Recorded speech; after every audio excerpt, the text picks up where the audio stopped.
wadhahiria. Al-istihsanu laysa bihujja, wao wamesema istihsani sio hoja kabisa. Qala al-Imam Shafi'i, kasema mwenyewe Imam Shafi'i, man istahsana, atakayependekeza jambo kwa rai yake, faqad shar'a, ameshatunga sheria aliyoitaka yeye mwenyewe.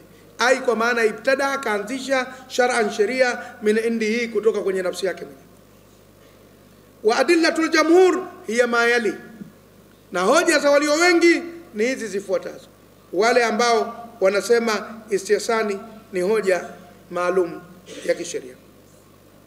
Inna fil akhdhi bil istihsani, hakika kuchukua hoja istihsani ni tarkul usri ila al-yusri, ni kuliacha gumu ukalishika jepesi. Uacha gumu ukashika nini? Jepesi. Hiyo ndio nini? Istihsani. Manake msingi mkubwa wa istihsani ni kuondoa uzito katika jamii ya nani? Ya watu. Sasa ukiondoa uzito ukaenda kwenye jepesi, itakuwa umefanya jambo zuri, na Mwenyezi Mungu ndivyo anavyotaka. Kwa hivyo akaitetea istihsani kwa msingi huo. Wa huwa aslun fi din, na huu ni msingi katika dini ya Kiislamu. Qala Allahu Ta'ala, kasema Mwenyezi Mungu mtukufu, yuridu Allahu bikumul yusra wala yuridu bikumul usra. Mwenyezi Mungu anakutakieni wepesi na hakutakieni nini? Uzito. Kwa hivyo ikiwa hivyo ndivyo, basi istihsani kazi yake kutupeleka kwenye wepesi na kutuondoa kwenye nini? Kwenye uzito, na kwa hivyo istihsani itakuwa ni hoja. Hilo la kwanza. La pili, hiyo ni suratul Baqara, sura ya pili aya 185. Pili, inna thubuta al-istihsani, hakika kuthibiti kwa istihsani, yaatamidu ala dalilin, kunategemea hoja, muttafaqin alayhi, iliyowafikiwa na wote, wa huwa nayo imma nasu, ama iwe ni dondoo la aya ya Qur'ani au hadithi ya Mtume, au ijma'u, au makubaliano ya wanazuoni, au dharura, au jambo la dharura, au al-qiyas al-khafi, au qiyasi kilichojificha, au al-urfu, au mazoea, au al-maslaha, au maslaha, kama takaddama, kama ilivyotangulia. Kwa yule ambaye amekuwa akifuatilia darasa hizi, ukirudi kwenye somo lililopita, ametolea mifano ya aina zote hizo za nini? Za istihsani. Sina haja ya kurudia moja baada ya nyingine. Kama ndio kwanza umefika katika darasa hii, rudi kwenye darasa iliyopita katika kitabu hiki, utayakuta yote haya. Kwa hivyo, wa kullu dhalika yaktadhi tarjih al-qiyas al-khafi, na yote hayo yanahukumia kukipa uzito kiasi kilichojificha ala al-qiyas al-jali, kuliko kile kiasi kilichodhihiri.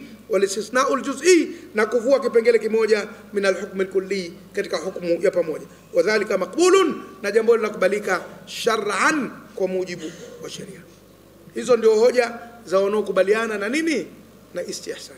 Sasa tulizame upande wa pili, wa adillatul munkirina, na hoja za wanaopinga jambo hili. Hiya ni hizi zifuatazo. Ya kwanza, la yajuzu al-hukmu illa bin-nass, haijuzu kutoa hukumu yoyote isipokuwa kwa dondoo maalum, iwe la aya ya Qur'ani au hadithi ya Mtume SAW, au makubaliano ya wanazuoni, au al-qiyasi, au qiyasi ala an-nass, kulinganisha juu ya dondoo maalum. Lianna, kwa sababu fi ghairi dhalika, katika yasokuwa hayo, shar'an bil hawa, itakuwa ni kuweka sheria kwa mujibu wa matamanio ya mtu. Kwa hivyo wakaona istihsan itakuwa ni kuweka wazi mlango wa watu, kila mtu akitamani jambo asema hili nalipendekeza, kila mwanachuoni akilitamani jambo atasema hili nalipendekeza. Ukiuachia wazi huo mlango wa istihsani, yataingia mambo mengi katika dini ambayo hayana msingi. Hivi ndio wanaposema wale wanaokataa. Wallahu ta'ala yakulu, na hali ya kuwa Mwenyezi Mungu mtukufu anasema, wa an yahkum bainahum bima anzala Allah, na kwamba hukumu baina yao kwa kile ambacho amekiteremsha Mwenyezi Mungu, wala tattabi' ahwaahum, wala usifuate matamanio yao. Kwa hivyo ukitoa nafasi ya watu kufanya istihsani, itakuwa umewapa nafasi ya watu kutumia wanavyotamani wao mambo, kuyaingiza katika nini? Katika sheria. Hiyo ni suratul Maida, sura ya 5 aya ya 49. Hoja ya pili ya wanaopinga al-istihsan, al-aqlu asasu al-istihsan. Wanasema akili ndio msingi wa kupendekeza. Binadamu anapendekeza mambo kwa akili yake tu, na akili haiaminiki. Kuna mijitu ina akili kubwa lakini mikorofi, na kuna watu wana akili ndogo lakini wema. Kwa hivyo kwa kutegemea akili tu, si lazima upate jambo zuri. Kwa nini unafikiri jambazi ni mwenda wazimu? Jambazi anaweza kuwa na akili kuliko wewe mwenye mali. kwa sababu wewe unaitafuta na kuificha, yeye haitafuti, anasubiri ulipoificha na kuja kuichukua kwa nguvu zake. Pia naye ana akili lakini ni mbaya. Kwa hivyo akili peke yake haitoshi kumfanya mtu awe mwema, anaweza kufanya ubaya na akili yake. Wafihi, na ndani ya mambo ya akili, yastawi al-alim wal jahilu, wanakuwa sawa sawa anayejua na asiyejua, wote wanakuwa sawa sawa tu katika jambo la akili. Anakusudia mwanachuoni na asiyekuwa mwanachuoni wanaweza kuwa. Kuna mtu anaweza kuwa na akili nyingi na si mwanachuoni, na kuna mwingine mwanachuoni akazidiwa akili na asiyekuwa mwanachuoni. Kwa hivyo istihsani inatengenezwa na akili, na akili haiaminiki peke yake, inaweza kuwa ni ya mtu mbaya. Ndio hoja yao hiyo. Fa yajuzu likulli insanin an yushri'a shar'an jadidan, itakuwa kila binadamu anaweza kutunga sheria mpya kwa mujibu wa akili yake. Kwa hivyo istihsani tusiruhusu. Na hoja ya tatu wanasema lam yakuni rasulu, hakuwa mtume sallallahu yufti bil istihsani, anatoa fatwa kwa pendekezo lolote. Wa inama, lakini si vinginevyo, kana yantadhiru alwahya, alikuwa akisubiri wahi uteremke ndio anaamua, haamui kwa mapendekezo tu. Hizo ndio hoja tatu za kukataa nini? Istihsan.